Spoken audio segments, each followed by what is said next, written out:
Le jet d'eau érigé pour rendre attrayante la façade de la statue du roi Béhanzin à la place Goro à Abomey se dégrade de plus en plus. Sa fontaine à ciel ouvert et réceptacle des déchets et eaux souillées constitue une piscine pour des adolescents qui s'y baignent régulièrement. Cet état de choses inquiète les usagers et riverains de cet entourage qui élèvent les voix pour exprimer leurs inquiétudes. Ce trou peut amener le malheur. Je viens de voir beaucoup d'enfants sortir dedans et ça m'a inquiété. Que les autorités pensent à son réaménagement. Sinon, ça peut causer de danger.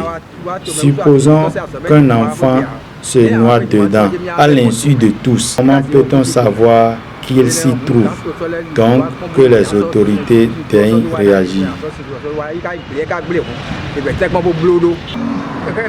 On peut réaménager ce trou à ciel ouvert, mais si c'est qu'on veut le fermer, qu'on le fasse. Car l'eau qui s'y trouve est souillée et les enfants qui s'y baignent sont exposés à de graves maladies.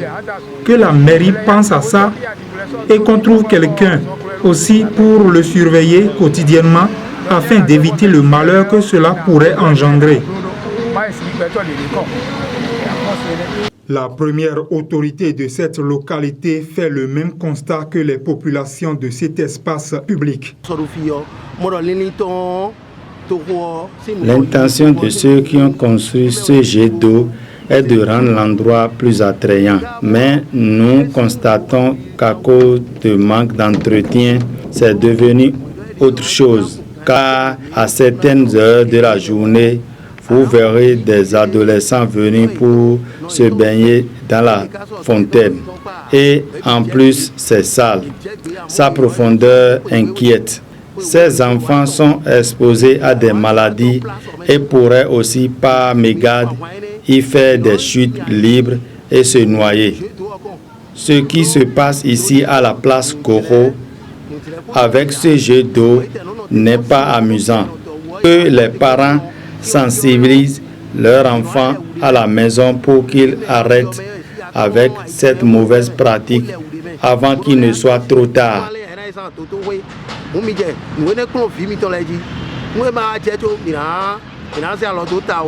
Pour l'homme, seules les autorités au plus haut niveau de l'État ainsi que les organisations non gouvernementales pourront les aider pour sa réfection.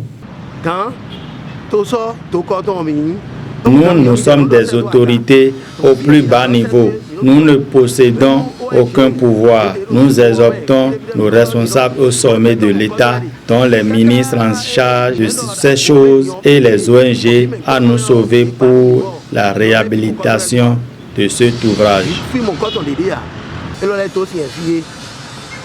Des cris de cœur sont vivement lancés à la mairie d'Abomey, à l'Office du tourisme, aux organisations et autorités à divers niveaux pour la réfection et l'entretien de cette œuvre pour rendre plus attrayante cette place historique, ce qui pourrait attirer davantage de touristes et aider cette commune, capitale historique du Bénin, à retrouver ses lettres de noblesse.